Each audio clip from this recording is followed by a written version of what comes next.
Welcome friends, M Singh furnace YouTube channel पे आप लोग का स्वागत है। दोस्तों, आज की वीडियो में हम लोग बात करने वाले हैं 66 बीपीएससी नोटिफिकेशन के बारे में। उसके डेट आने की संभावना बिल्कुल अब क्लियर हो चुकी है कि कब तक आएगी। साथ ही साथ आपको बिहार पुलिस फॉरेस्ट गार्ड्स के अंतर्गत जितने भी फॉर्म भरे रहे थे उसको एक्सटेंशन मिला है और 23 अगस्त को बिहार असाइनमेंट्स होंगे या नहीं होंगे। साथ ही साथ अगस्त के जितने एग्जामिनेशन हैं वो फिर से कब होंगे। तो चलिए वीडियो को शुरू से अंत तक देखते हैं। सबसे पहली खबर, पुलिस बहाली में आवेदन के लिए मिले और 15 दिन। आपको पता है कि वर्तमान में फॉरेस्ट गार्ड का जो प्रोसेस जा रहा है फॉर्म भरने में, उसमें एक्सटेंशन मिला है। तो क्या है पूरी खबर जानते हैं। यहाँ पे स्पष्ट किया गया है कि ये सुविधा मिला है स्टूडेंटों को। पर्यावरण वन एवं जलवायु परिवर्तन विभाग में वनरक्षी फॉरेस्ट गार्ड बनने के लिए युवा 9 सितंबर तक ऑनलाइन आवेदन कर सकते हैं। केंद्रीय चयन परिषद सिपाही भर्ती द्वारा अब तक जितनी भी बहाली की है उनमें आवेदन के लिए सामान्यतः 30 दिन का ही समय दिया गया है। ठीक है, महत्वपूर्ण चीज़ है। कोरोना के कारण इस बार यह परंपरा टूट गई है। वनरक्षी के 484 पदों पर होने जा रही बहाली 15 दिन का अतिरिक्त समय दिया गया है। आवेदन के लिए सभी को 45 दिन मिलेंगे, ऐसा पहली बार हुआ है। ये बहुत महत्वपूर्ण चीज़ है। फॉरेस्ट गार्ड ऐसा एग्जाम है, इसका जो भी एग्जाम हुआ है वो सिर्फ 30 दिन के अंतर्गत ही बच्चों को, जितने भी स्टूडेंट होते हैं उनको सारा प्रोसेस करने के लिए समय दिया जाता है। लिहाजा इस बार कोरोना संकट के चलते 15 दिन का एक्स्ट्रा समय मिला है। तो जितने भी स्टूडेंट हैं उन लोगों के लिए अच्छी खबर है। वैसे भी वर्तमान में बिहार में लॉकडाउन है। 31 जुलाई तक तो लोग यहाँ वहाँ जा नहीं पाते हैं, खासकर साइबर कैफ़े या इंटरनेट वाले जगहों पर जहाँ पे फॉर्म भरना हो तो दिक्कत थी। तो ये बहुत बड़ी एक सुविधा है। निश्चित रूप से उनके लिए प्रोत्साहन है कि वो अब ज़्यादा समय उनको मिला है फॉर्म भरने के लिए, जितने भी स्टूडेंट हैं एलिजिबल। केंद्रीय चयन परिषद सिपाही भर्ती का मानना है कि वनरक्षी के 484 पदों के लिए 6 से 7 लाख युवा आवेदन करेंगे। देखिए, बहुत बड़ी बात है। 484 पोस्ट है और उनमें 6 से 7 लाख युवा आवेदन करेंगे। ये हम नहीं बोल रहे हैं, ये उन्हीं के अधिकारी बोल रहे हैं पिछले रिकॉर्ड के आधार पर। और आपको पता है कि इसका मेरिट जो है वो फिजिकल पे नहीं है बल्कि रिटेन पे है। ठीक है ना। तो इसके संबंध में फॉरेस्ट गार्ड के लिए भी हम लोग अलग से सेपरेट वीडियो लाएंगे जहाँ पर सब कुछ डिटेलिंग में हम लोग करेंगे और इसका टेस्ट सीरीज वगैरह जो भी होगा वो भी होगा। फिलहाल इस खबर को आगे हम लोग चाहते हैं। ये बहुत बड़ी खबर है कि 6 से 7 लाख की उनका अनुमान है। यदि 5 लाख भी बढ़ते हैं तो बहुत बड़ा ये नंबर होगा 484 पोस्ट पर। ठीक है ना। इस समय कोरोना महामारी तेज़ी से पैर पसार रहा है। हर कोई साधन संपन्न नहीं है। ऐसे में आवेदन के लिए युवा साइबर सेंटर आदि पर जाएंगे। आवेदन की समय सीमा कम होगी तो इन सेंटरों पर भीड़ अधिक रहेगी। इससे संक्रमण का फैल सकता है। यही कारण है कि आवेदन की तिथि 21 जुलाई से 9 सितंबर की गई है। पहले 21 जुलाई तक थी और आपको पता है कि 31 जुलाई तक आपको लॉकडाउन है। इससे पहले वनरक्षी पदों के लिए 2019 में 902 पदों पर बहाली हुई थी। मैं बता दूं कि जब बहाली हुई थी तो उसमें जो कट ऑफ था, मेरिट था, वो काफ़ी हाई चला गया था। मेरे जान पहचान के कुछ स्टूडेंट का हुआ है तो उनका मेरिट जो गया था उस बार, पिछले बार 2019 के बहाली में काफ़ी हाई गया था। तो लिहाजा जितने भी स्टूडेंट हैं वो इस चीज़ को अभी से माइंड प्रिपेयर करके चलें कि उनका तैयारी अच्छा हो, फॉर्म भी भरें, तैयारी भी अच्छा करें। कोरोना का समय है, टाइम भी आपके पास अच्छा है। और देखिए इसमें क्या है। केंद्रीय चयन परिषद ने ओएसडी कमलकांत प्रसाद ने बताया कि 484 पदों के विज्ञापन जारी कर दिया गया है। इस बार आवेदन के लिए 45 दिन का समय दिया गया है। राज्य में कोरोना की स्थिति की समीक्षा की जा रही है। हालांकि परीक्षा के अनुकूल होते ही जल्द परीक्षा की तिथि घोषित कर दी जाएगी। तो फॉरेस्ट गार्ड के लिए आपको परीक्षा की तिथि भी स्थिति सामान्य होने पर जारी कर दी जाएगी। ठीक है ना। तो ये बहुत बड़ी बात है। ठीक है ना। ये अन्य एग्जाम के लिए नहीं रुकेगा। हाँ, ये नंबर ऑफ स्टूडेंट देखेंगे और कोरोना की स्थिति देखेंगे और जारी कर देंगे। तो लिहाजा जितने भी स्टूडेंट हैं वो फॉर्म भरते रहें और साथ साथ तैयारी भी शुरू कर दें। ठीक है ना। तो अब चलते हैं दूसरी खबर की तरफ। दोस्तों, कुछ दिन पहले मैंने एक वीडियो अपलोड किया था और बताया था कि 64वीं का रिजल्ट आपको 15 जुलाई तक आ जाएगा। हालांकि इसमें एक दिन का विलंब हुआ और 16 जुलाई को आया। साथ साथ मैंने ये भी बताया था कि 66वीं का जो नोटिफिकेशन है वो इस महीना के लास्ट तक आएगा, लेकिन इसमें अब 1 या 2 सप्ताह का विलंब हो सकता है। वो विलंब क्यों हो सकता है, उसका सबसे बड़ा कारण है आपको बीपीएससी पूरी तरह से रिफॉर्म हो रहा है, यानी कि उसके अध्यक्ष, सचिव और सदस्य सब कुछ बदल रहे हैं। तो इसीलिए डेट जो है 1 से 2 सप्ताह का आगे बढ़ गया 66वीं नोटिफिकेशन आने में। सबसे पहले जो इसका जो रिकंस्ट्रक्शन हो रहा है उसके संबंध में महत्वपूर्ण जानकारी देख लेते हैं, फिर उस पर भी बात करेंगे। यहाँ पे देखिए स्पष्ट किया गया है कि रिटायर्ड आईएएस अधिकारी शुभेंद्र बीपीएससी के सदस्य। कल ही प्रभात खबर में एक न्यूज आई थी कि जो ये शुभेंद्र जो अधिकारी हैं, आईएएस हैं, इन्होंने वीआरएस लिया है, स्वैच्छिक सेवानिवृत्ति। वीआरएस का मतलब होता है वॉलेंटरी रिटायरशिप। ठीक है ना। तो इन्होंने लिया था। तो उस समय मेरे दिमाग में ये था हो सकता है ये अध्यक्ष बनेंगे, लेकिन नहीं, अध्यक्ष आर के महाजन बन सकते हैं। इनको सदस्य बनाया गया, पहले उस चीज़ को हम लोग जानते हैं।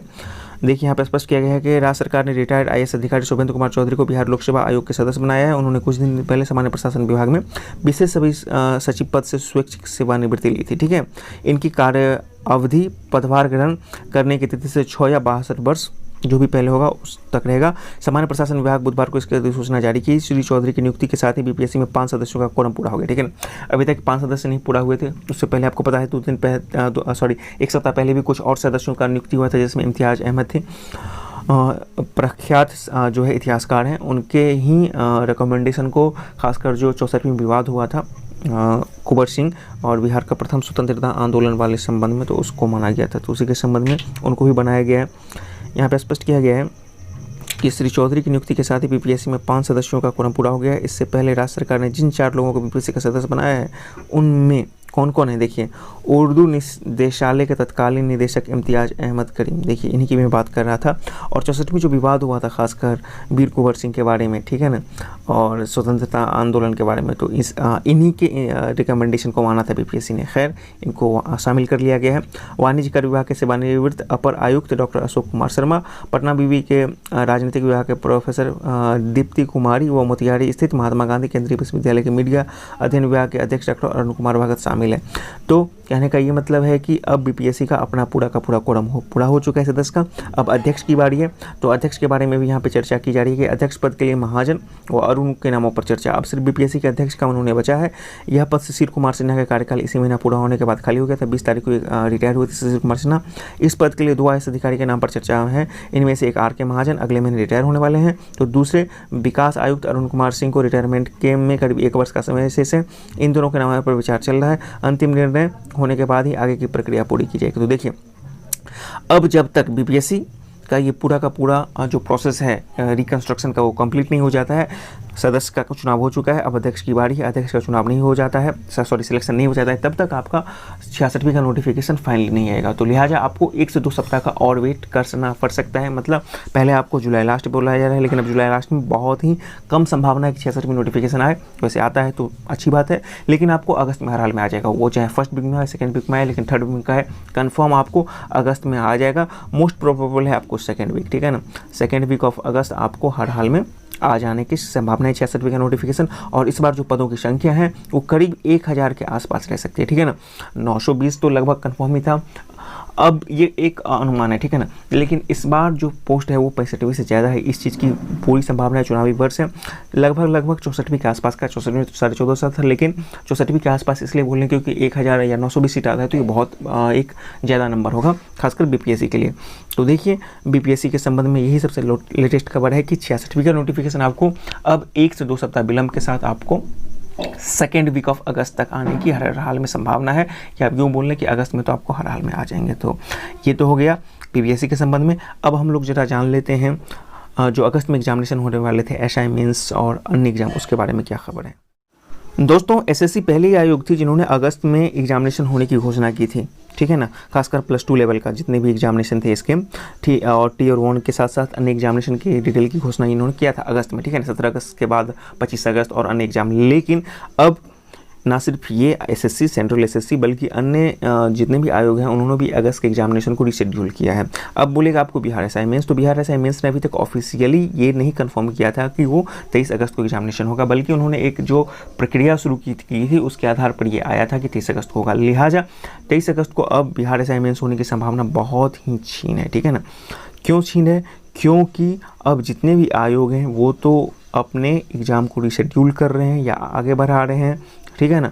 लेकिन अगस्त में जो कोरोना का जो प्रचंड प्रभाव है उसके चलते अब होने की बहुत ही छीन संभावना है। देखिए, इसी के संबंध में ये है कि अब जो इनका जो इस पूरे न्यूज़ का मैं समरी आपको एक तरह से बता दे रहा हूँ कि जो सेंट्रल एसएससी है उन्होंने जो टियर 1 और जितने भी एग्जामिनेशन थे कंबाइंड हायर सेकेंडरी लेवल, ठीक है ना, उनको अब आगे बढ़ा दिया है। अब ये 12, 16, 19, 21 और 16 अक्टूबर के बीच आयोजित की जाएगी, ठीक है ना। पहले इन्होंने ही किया था, कहा था कि अगस्त में हो गए। इन परीक्षाओं के लिए रिवाइज शेड्यूल जारी कर दिया गया, ठीक है ना।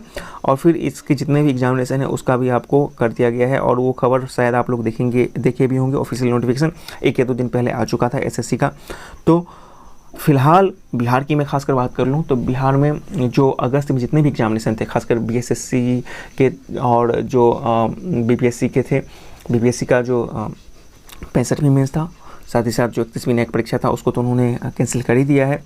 बीएसएससी अभी तक कंफर्म नहीं की है।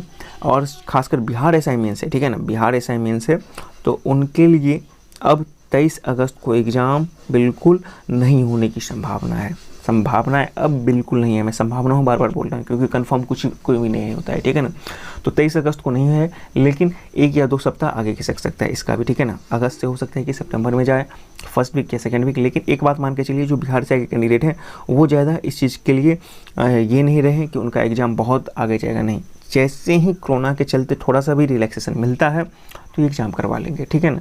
लेकिन अब 23 अगस्त को एग्ज़ाम होने की संभावना बिल्कुल भी नहीं है, लिहाजा आप लोग अपना तैयारी करते रहें।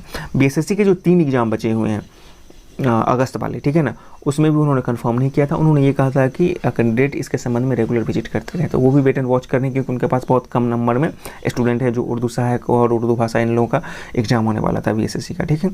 तो लिहाजा 23 में अगस्त और अगस्त में जितने भी एग्जामिनेशन हैं उनका होने की संभावना अब नहीं है। स्टूडेंट अपनी तैयारी करते रहें, सेफ रहें, घर में रहें, सुरक्षित रहें, क्योंकि कोरोना का भी कम्युनिटी लेवल पे प्रसार शुरू हो चुका है।